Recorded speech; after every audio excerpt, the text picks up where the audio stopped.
Welcome back folks to Dune Awakening review. Over the past 10 to 12 days, I have been playing the latest release from Funcom, and for the lack of a better word, I got a bit addicted to this game. Now, after playing the closed beta and the creator's access, I was really wondering, like, is the game going to hold my attention and is it going to be interesting for me once it fully comes out? Because the gameplay loop and everything which I experienced back then was quite enjoyable, so I was like, please be good, please don't fall apart later on. And to be honest, especially when it comes to the Haga Basin, which is the main map, or well, the whole full PvE map of the game itself, I'm going to say yes, this game managed to hold my attention, and to be honest, it kinda exceeded my expectations in some elements, and some of the things which I had problems with in the closed beta have been addressed. Now, through this review, I'm gonna be going through different parts of the game, stuff I liked, stuff I didn't like, and stuff which I think should be addressed for the future, for the overall better gameplay experience, and just to to make everything feel better overall, especially when it comes to endgame, but we're gonna talk about that.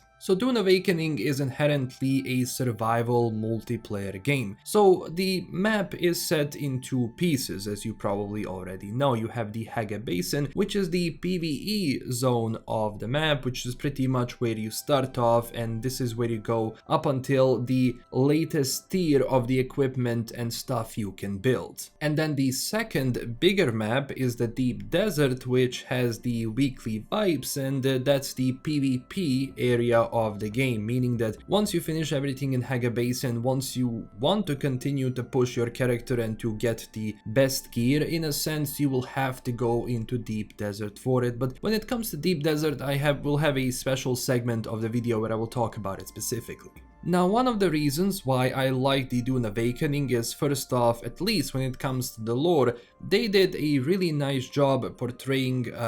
Arrakis. They did a really nice job portraying the Atreides, the Harkonnen, and everything which goes along with the world building of the books, because usually when these sort of games come out, my primary focus is like how well they adapted the books. I wasn't going from the movies, I was specifically going from the books themselves. And to be honest, I mean, obviously with some limitations which you have to do in a video game, of course, and some of the things which you have to slightly change, I think overall, lore-wise and world building-wise, they did a really nice job, especially when it comes to portraying houses like Harkonnen and Atreides, and what some of the stuff which goes around, around them, because inherently in the movies they were sort of portrayed as like the good guys and the bad guys, but when it comes to the books and when it comes to the actual lore of the houses, they are much more deeper and much more complicated than that, which is something they portrayed here. And even though this is a survival game, keep that in mind, there is a story, so you will be going through different main and side activities which are going to, well, push the story forward for you, and also some of the contracts which are going to be more lenient stuff, bring me this, do that, give me that, so usual stuff which doesn't really go too far into some things. But the main story surprised me because it was much more detailed than I, kinda imagined from a survival sandbox game in a sense. Now, do keep in mind that this is a multiplayer game. I wouldn't call it an MMO, of course, but when it comes to that multiplayer segment, you are going to see different people as you're moving through the Haga Basin, which I said is the PvE portion of the map. The only PvP you will sort of have to do, or well, you will be open to PvP, are the wrecks, which you're gonna be going into to gather some resources. But to be honest, overall in like 70 to 80 hours of me playing this game so far, I haven't had a single encounter in any of the wrecks, and even if I saw other people, they were not really open to PvP. But keep in mind, all of that will depend on your server, or well, the people you're gonna be playing with.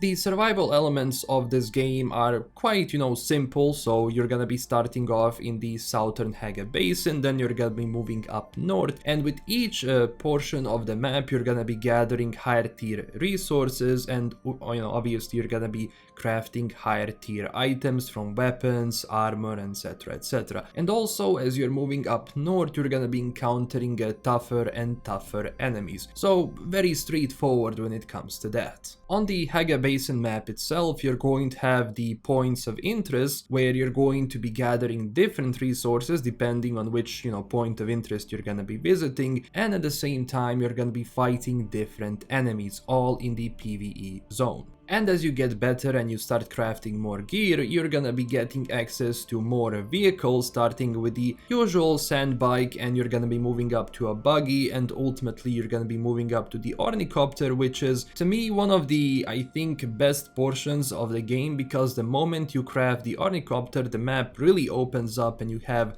a lot more access and ease of approach where you're gonna be doing different stuff or where you're gonna be grinding for those resources. So I do want to tell you straight away, being that this is a survival game, at the beginning it's not really grindy. You're gonna be going around some wrecks, you're gonna be visiting some strongholds, you're gonna be gathering some stuff there, and you're gonna be crafting. Later on though, some of the stuff, especially when it comes to, gathering stuff for the ornicopter or even the buggy, this can take a while because, well, first off, until you craft the ornicopter, you have to move around to the zone. We're gonna be finding those higher tier resources, then going back to your home, unless you built for example, a small base there, and you will have to refine all of those things. All of those things will require water, for example, which is another resources, you're gonna be collecting, which at the beginning can be a bit tricky, but later on you get a lot more a passive way of gathering water, which in my,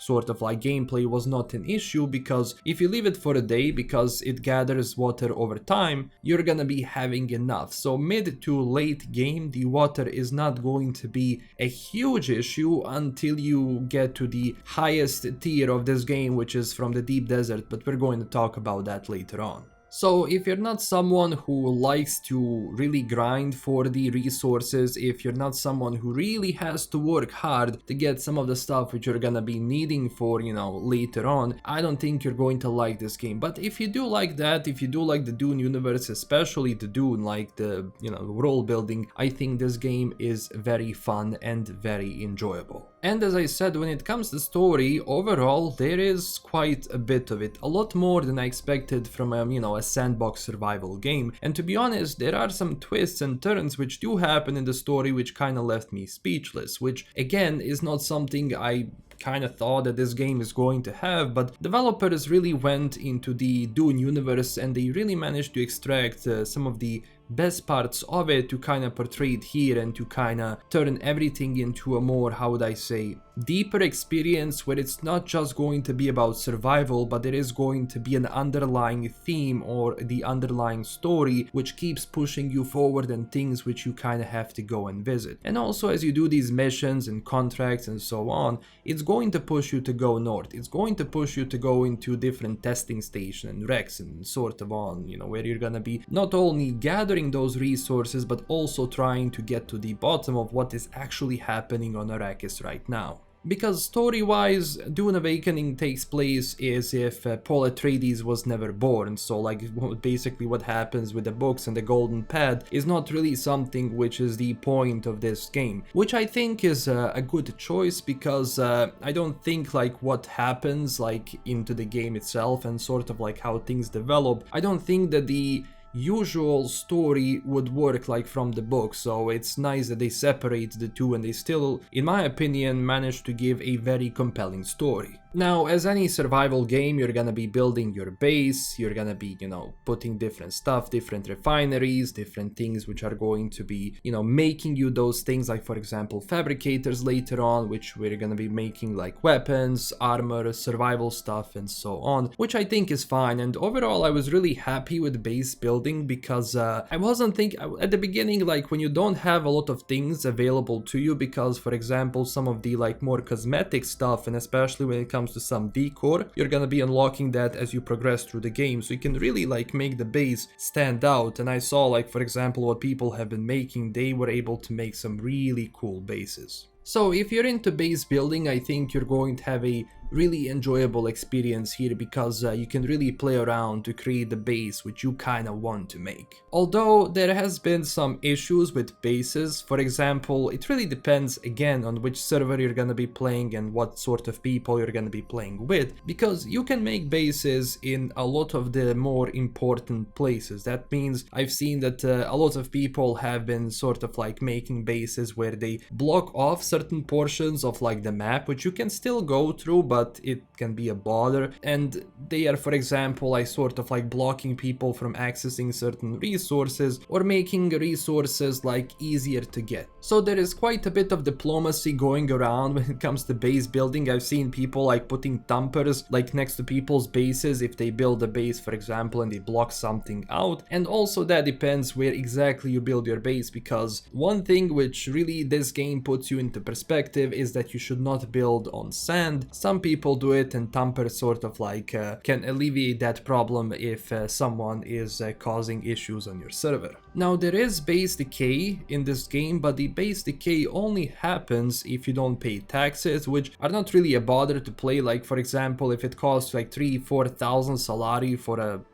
a week, it's not going to be an issue because you can get that money, or well, you can grind for that money really quickly. I think 10 to 15 minutes and you already have enough salary to pay that. But the more important thing is actually keeping your base up and running. That means keeping the generators running to provide the shield for your base against the storms and everything else, because if you don't do that, the base is going to start to fall apart. Now, I do understand why they did that, because usually you don't want the bases just staying everywhere on a server, or well, the map, which is not going to ultimately change or reset. So this is one of the ways that they can sort of alleviate that issue. But at least when it comes to that part, it's not really annoying. I think the more annoying part would be like the grind, which you have to do again, as I said, for the ornithopter, because you have to get aluminum and everything else from that perspective, which takes a while to do and requires a lot of water. So that's where that grind comes into place. But I felt like after getting the ornithopter in this game, everything kinda became a lot easier, because well, you go up, you go into your ornithopter, you place like stuff which you collect into it, and then you go back to your base and then go back and forth, which is going to be a lot easier because then you don't have to worry about sandworms and Shai Hulud, which is going to be, well, following you if you want to go over like the open areas of the map. And I do like that segment because especially at the beginning you really have to be careful where you move throughout the map, and you have to really go like from one place to another which is the closest to you, because if you say okay, I'm going to travel from like half of the map, you're not gonna be able to do that, because well, the longer you stay on the open desert, the higher the possibility of Shai Hulud following you, and if you're eaten by Shai Hulud, you pretty much lose everything, and I mean everything. Which is not the case if you die from like PvE stuff, because in that case you're only gonna be dropping some of the resources from your backpack if you have them, but the rest of the stuff is going to stay on you, so it's not going to be as, for example, Rust, where if you die someone can loot everything from you, or well, your entire kit. That's not the case in this game, as I said, unless Shai Hulud gets you. But I mean, for that you really have to not respect the desert, and that's when it happens. Now, one of my biggest issues which I've had, and you can see that in my previous video, was about combat, or else more specifically the melee combat, which was sort of clunky, and especially when it comes to animations in some ways they can be problematic. Now, I will say that with this release, it seems that they really worked on combat a little bit to make everything flow more nicely, and to be honest, I was not having all of the issues or most of the issues with like melee combat in like the full game which I've had in the closed beta, or well, the creators access before that. So they did work on it, and it's a lot more enjoyable now, because some of those problems with animations, your character sort of like holding in one place, or well, AI going everywhere, has been sort of getting resolved. Now, there are still some issues which happen from time to time, especially when it comes to like, for example, how multiple enemies can attack you. So fighting multiple enemies can be tricky, but it's a lot more enjoyable and a lot more easier to fight than it was in the previous versions, because I believe that the the sort of like automatic lock-on system which was available before has been really eased now, so you are able to switch between, you know, more enemies and kind of be a lot more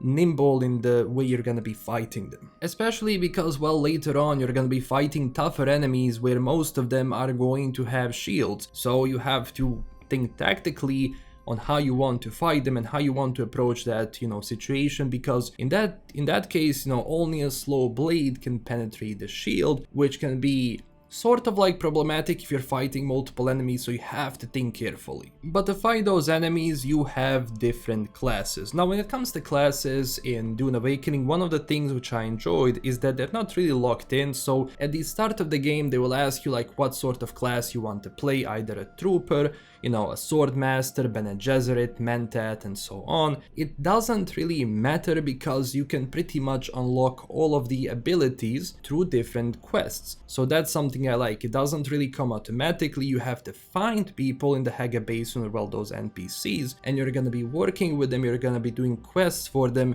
where they are going to teach you more about a certain class. So it's fluid and you can pretty much like, you know, choose different passives, different abilities from different trees, and if you don't like them, you can always like respec. And for me, I think that the Trooper and Bene Gesserit are definitely like one of the most fun, because, well, with the Trooper you get the Shigawara Claw, which you can really use to fly around, and especially if you combine it with like, you know, Emperor's Wings or whatever, like later on, you can move really fast. And I did like the Bene Gesserit skills as well, because you have the voice, you can go like behind the enemy, you can run fast and all of that. So they really painted that, you know, like, how would I say, immersion of playing that class really well, in my opinion. And so far, when it comes to like bugs and glitches, I wasn't having too many of it when I was using those abilities. And that's the same thing as I said when it comes to research different items, because, well, you have to research different things which you're gonna be building, and you get a lot of that research from visiting different like strongholds, or basically like those points of interest, and you're gonna be getting intel as you level up.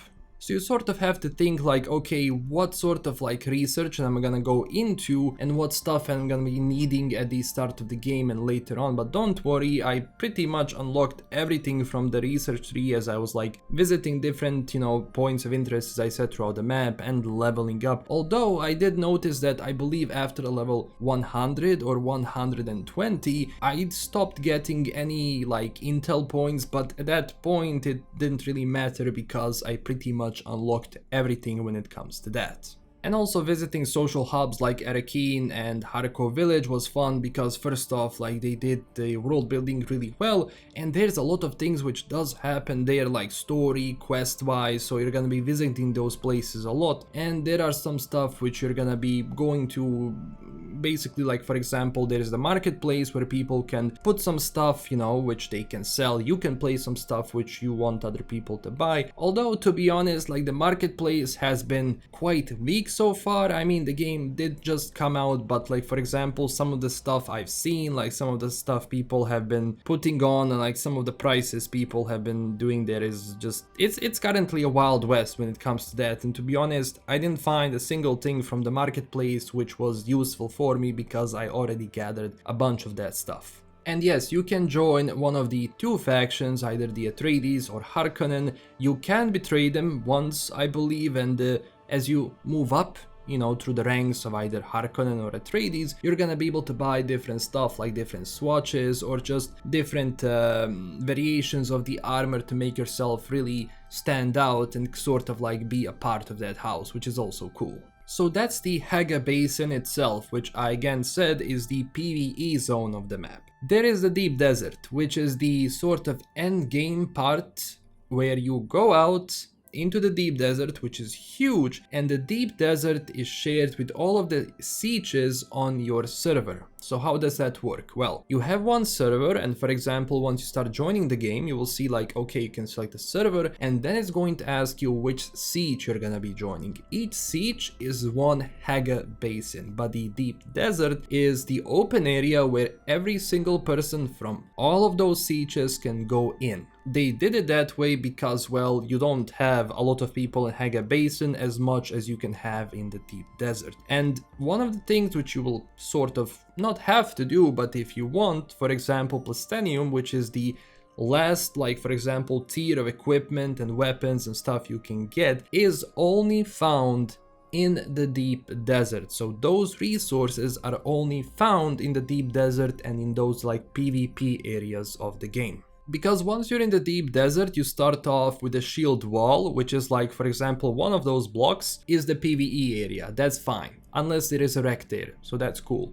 But all of the other ones are going to be full PvP. Now, your deep desert experience is again going to depend on your server, because it sort of depends what sort of people are going to be playing on those servers. If you are playing on a server which has a 40-man like guild and maybe they're bloodthirsty, they're sort of like scouring the entrance to the deep desert. If they see you, for example, especially if you're alone, they can sort of go around and, you know, attack you, which is fine because it's a PvP zone, but I've seen that for some people it kind of got frustrating. Now, I was lucky because my experience in the deep desert was okay. To be honest, I only had like one close call where I got attacked by 2 assault ornithopters, but luckily I managed to escape because their aim was simply awful. And it does, you know, take a while for them to bring you down, especially if they're not precise. But overall, the experience was fine. But I also have to count in, there were a lot of Atreides on my server. I was the Atreides, so some of them are like, okay, if you're Atreides, we're not going to attack you because you're not Harkonnen, but even that depends because it doesn't matter like what sort of house you are. It's, you know, if you're not a part of a certain guild, or if someone else is also Atreides, they can technically attack you, so it's not like bound to a single faction or something like that. And it is a bit early, so I'm yet to see like the full operation of like having 20 to 30 people in the deep desert, at least on my server, using the harvester and everything to like go and collect spice and do all of those things. It again really depends on like which server you're gonna be playing on and if you have an organized guild or not, or if the people you're playing with are like bloodthirsty or they can do with more diplomacy, because in some areas I was able to sort of like wiggle my way around through diplomacy, because usually a lot of people, if they see if you're a solo, they're not going to have a problem with you. Now, that's not always the case, but at least it was for me. And I've seen that a lot of the issues people have with the deep desert right now is that majority of fighting is gonna be done through ornithopters, because, well, a lot of the areas of the deep desert are, you know, open sand and you cannot really stay for a long time there because Shai Hulud is going to get you. So I wasn't really having duels or anything like that, to be honest. So I do firmly believe that they are going to iterate on like different versions of the deep desert. They're going to be looking at, okay, what people like, what people dislike, and I believe they're gonna be working on it because right now, at least what I've seen on social media and on their Reddit, for example, is that they're sort of like going through that PvP and people are not happy with how PvP is organized because they want to see more duels, they want to see more fights on the ground, which is currently not really, as you would say, meta. But developers have been really active overall and they've been sort of like listening to the player feedback, so we'll see what's gonna be happening with like the endgame PvP stuff or with the deep desert in general. Now, when it comes to bugs, glitches and server problems, I'm gonna be honest, for the past 4 to 5 days on my server there were a lot of problems with lag. There has been situations where, for example, all of a sudden ping goes to 200, and that's basically for everyone, and it can be a bit problematic, especially if you're doing something important or if you're driving an ornithopter and the game freezes because of the server itself, and then maybe you drop down on the desert, maybe the worm gets you, or maybe you get shot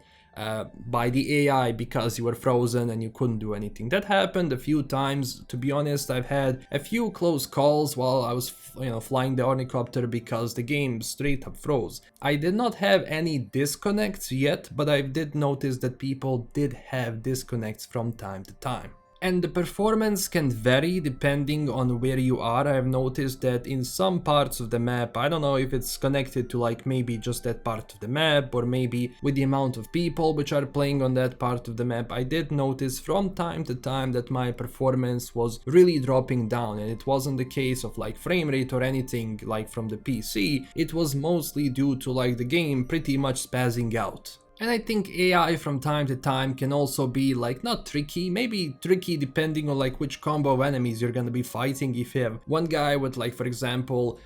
a rifle shooting at you, and then you have like two, for example, people going at you with melee, that can be a bit tricky, especially later on, and especially the amount of enemies you're gonna be fighting. But I think the melee experience later on, once you really get some of the better swords, and once you get you know, more skills and passives and techniques, it becomes really enjoyable and really fun, which is sort of like the main thing of the Dune universe. Like the melee combat is a lot more prevalent than, you know, fighting with weapons. So I think right now one of the biggest issues would be like some of the server problems. They were not really present during like the advanced access, only like for the past like 5 days I've been experiencing those issues. It wasn't too frustrating, but you will have moments where those things can be sort of persistent and can sort of like cause you issues later on. So overall, I think that the PvE Haga Basin experience really good. I do believe that the Deep Desert experience needs some iterations, and it definitely needs developers to look at the data and to see like what sort of like